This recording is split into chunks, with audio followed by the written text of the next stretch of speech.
Hello बच्चों, आप सबका आपके अपने चैनल गोविंद मैथ लेक्चर्स में एक बार फिर से स्वागत है। तो प्रिय विद्यार्थियों, तो बच्चों आज की इस क्लास में हम कक्षा 8 अंग्रेजी विषय की वर्क बुक 2023-24 के आकलन पत्र 1 को सॉल्व करना सीखेंगे। बच्चों, आपकी अंग्रेजी विषय की वर्कशीट 1 से लेकर 7 तक सभी को मैंने बहुत अच्छे से सॉल्व करा दिया है। तो उसी कड़ी में आज हम आपके अंग्रेजी विषय की वर्क बुक के फॉर्मेटिव असेसमेंट 1 को यानी आकलन पत्र 1 को सॉल्व करना सीखेंगे। इसको बच्चों आकलन पत्र 1 को सॉल्व करना सीखेंगे। तो चलिए क्लास शुरू करते हैं।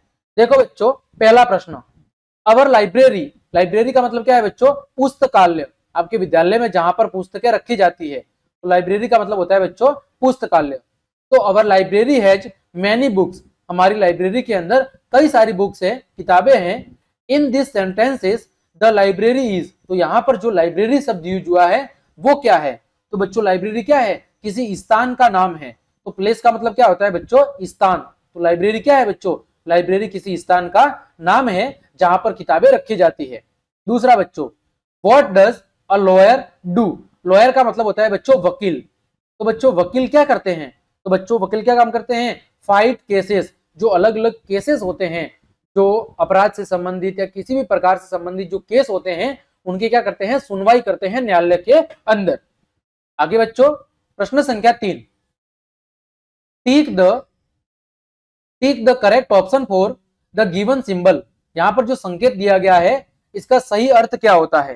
तो बच्चों ये जो सिंबल दिया गया है वो है बम्प अहेड। कि आगे क्या है बच्चों? आगे रुकावट है या जंप बना हुआ है, ये इसका सिंबल है। कि यहाँ पर देखो, ये रोड के बीच में क्या है? एक ऊपर वाला भाग, ये उभरा हुआ भाग दिखाई दे रहा है। इसका मतलब आगे क्या है? आगे बम्प है। बम्प का मतलब है ऊपर उठा हुआ भाग, यानी जिसे हम साधारण भाषा में क्या कहते हैं? जंप कहते हैं। ठीक है। आगे बच्चों, क्वेश्चन नंबर 4। क्वेश्चन नंबर 4 है, what command you will give if you want someone attention. यानी यदि आप किसी का ध्यान अपनी तरफ आकर्षित करवाना चाहते हैं तो आप क्या आदेश देंगे? कमांड का मतलब होता है आदेश। ठीक है। और बच्चों अटेंशन का मतलब होता है ध्यान, यानी किसी व्यक्ति का ध्यान यदि आप अपनी तरफ आकर्षित करवाना चाहते हैं तो क्या आदेश देंगे? तो बच्चे हम कहेंगे कि लिसन टू मी, मुझे ध्यान से सुनो। क्या कहेंगे? लिसन टू मी, मुझे ध्यान से सुनो। आगे बढ़ते हैं बच्चों, question number 5, what is name of your school. क्या प्रश्न है? What is name of your school. तो यहां पर आपको अपने विद्यालय का नाम लिखना है। क्या लिखना है बच्चों? अपने विद्यालय का नाम।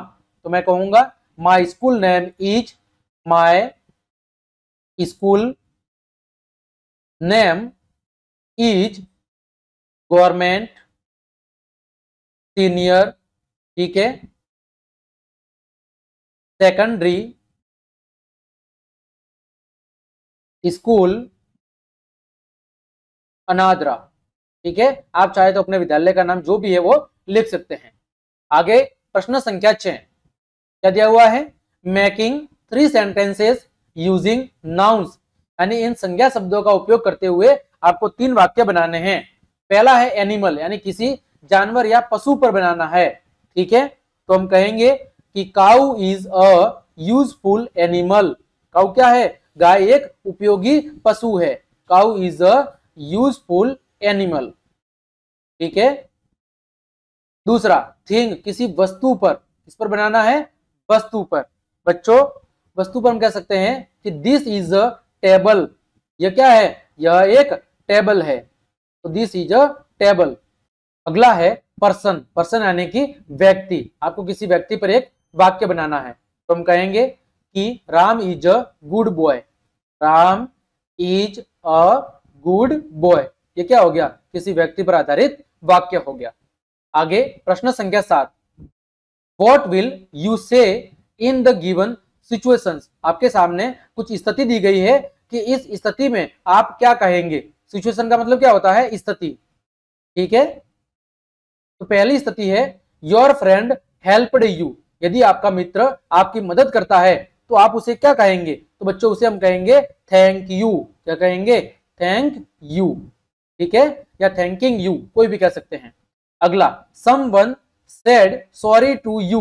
यदि आपको कोई माफी कहता है, माफी मांगता है, तो बच्चों हम कहेंगे कि फॉरगिव यू। आपको हमने क्या कर दिया? माफ कर दिया। चलो हमें क्या कर दिया, हमने आपको माफ कर दिया, तो फॉरगिव यू कहेंगे।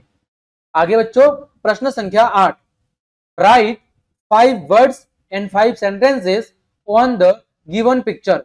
ये जो आपको चित्र दिख रहा है इस पर आधारित कोई 5 शब्द लिखने हैं और फिर 5 वाक्य भी बनाने हैं। तो यहाँ पर कुछ बच्चे खेल रहे हैं, तो सबसे पहला हम शब्द लिखते हैं प्ले, ठीक है। दूसरा कुछ बच्चे झूला झूल रहे हैं, तो हम क्या लिख रहे हैं, स्विंग। स्विंग का मतलब होता है झूला। अगला बॉय। चौथा शब्द पेड़ दिख रहे हैं, तो क्या लिखेंगे, ट्री। पांचवा फूल दिख रहे हैं, तो हम क्या लिखेंगे, फ्लावर। तो पहले हमने क्या लिख लिए, 5 शब्द लिख लिए। अब 5 वाक्य लिखने हैं, तो हम कहेंगे पहला वाक्य कि बच्चे खेल रहे हैं, तो the children are playing. The children are playing, बच्चे क्या कर रहे हैं बच्चों, बच्चे खेल रहे हैं, तो द चिल्ड्रन आर प्लेइंग। ये पहला वाक्य हो गया। दूसरा वाक्य बच्चों, दूसरा वाक्य है कि चिल्ड्रन आर स्विमिंग, कि जो बच्चे हैं वो क्या कर रहे हैं, बच्चों आपके झूला झूल रहे हैं, तो children are swinging, SWINGING, swimming, ठीक है। तीसरा बच्चों हम लिखेंगे कि यहां पर क्या है, बहुत सारे फ्लावर है बगीचे के अंदर, तो हम कहेंगे कि देयर आर ब्यूटीफुल। ब्यूटीफुल का मतलब है बच्चों सुंदर, beautiful flowers in the garden. यहां पर बगीचे के अंदर क्या है, बहुत ही सुंदर फूल है, ठीक है। तीसरा वाक्य। चौथा वाक्य बच्चों, चौथा लिखेंगे हम the trees are too big. जो पेड़ है वो क्या है, पेड़ काफी बड़े हैं, तो the trees are too big, पेड़ क्या है, पेड़ काफी बड़े हैं। फिर अगला बच्चों पांचवा वाक्य लिखेंगे द बॉयज आर रनिंग। बच्चे क्या कर रहे हैं बच्चों, बच्चे दौड़ रहे हैं, तो द बॉयज आर रनिंग, ठीक है। तो ये आपके कुल क्या हो गए, 5 वाक्य हो गए। तो इस तरह बच्चों हमने आपके अंग्रेजी विषय के आकलन पत्र 1 के सभी प्रश्नों को बहुत अच्छे से सॉल्व कर दिया है। उम्मीद करता हूं सभी प्रश्नों के उत्तर आपको अच्छे समझ में आए होंगे। तो क्लास देखने के लिए आप सभी को धन्यवाद। यदि आपको मेरी क्लास और मेहनत पसंद आई है तो फिर बच्चों लाइक, कमेंट, शेयर और सब्सक्राइब जरूर करें। आज के लिए इतना ही। जय हिंद, जय भारत।